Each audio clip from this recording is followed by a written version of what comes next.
টানা কয়েকদিনের ভারী বৃষ্টির পর মিলেছে রোদের দেখা। এতে সাময়িক স্বস্তি ফিরেছে হাওড়াঞ্চলের কৃষকের মাঝে। তবে পানিতে তলিয়ে যাওয়া ধান আর পচে নষ্ট হয়েছে হাজার হাজার হেক্টর জমির ধান। এতে চাল উৎপাদনে ঘাটতির আশঙ্কা দেখা দিয়েছে।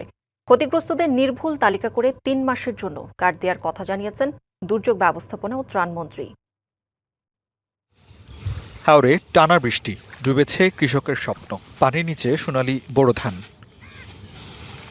কৃষক কষ্ট করে ধান খলায় তুললেও অব্যাহত বৃষ্টিতে পচে নষ্ট হয়েছে।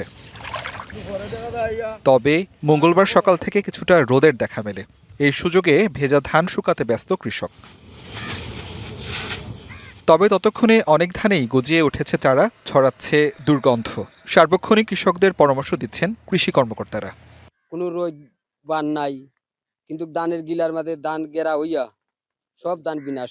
গেরাইছে গো বাবা, আর 10 জায়গা বর্তমানে এখন আমার পানির তলে আছে। এগুলা বুঝিয়ে দিতাম পারছি না। যে কষ্ট করি রে বাবা, গরিব মানুষ কাজ করছিলাম। আমরা চৌকে দিয়ে খানতেছি, রাইতিলে ঘুম আসে না।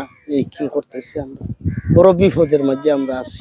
এদিকে সুনামগঞ্জের ক্ষতিগ্রস্তদের পাশে দুই মন্ত্রী ও প্রধানমন্ত্রীর অর্থনৈতিক বিষয়ক উপদেষ্টা রাশেদ আল মামুন তিতুমির তুলে দেন ক্ষতিগ্রস্তদের মাঝে সরকার প্রধানের সহায়তা। সামনে যাতে এমন দুর্যোগ না হয় সেই লক্ষ্যে সরকার কাজ করবে জানান কৃষিমন্ত্রী। আর দ্রুত বর্ধনশীল ধানের জাত উদ্ভাবনে জোর দেওয়ার কথা জানিয়েছেন দুর্যোগ ব্যবস্থাপনা ও ত্রাণমন্ত্রী। ধানের জাত আপনারা আবিষ্কার করেন, যে ধানটি অল্প সময়ের মধ্যে রোপণের পর কৃষকরা তার ঘরে তুলতে পারে। আকস্মিক এই বিপর্যয়ে শুধু ফসল নয়, ডুবে গেছে তাদের স্বপ্ন, শ্রম আর ভবিষ্যৎ। ঘুরে দাঁড়াতে এখন দ্রুত সরকারি সহায়তা চান হাওড়াঞ্চলের কৃষক। Asif Khan, DBC news. Colour expert dark স্যাপ এবং মাইল্ড অন হ্যান্ডস টেকনোলজি সমৃদ্ধ অরিক্স অ্যাডভান্স ডিটারজেন্ট পাউডার আপনার লন্ড্রি এক্সপার্ট।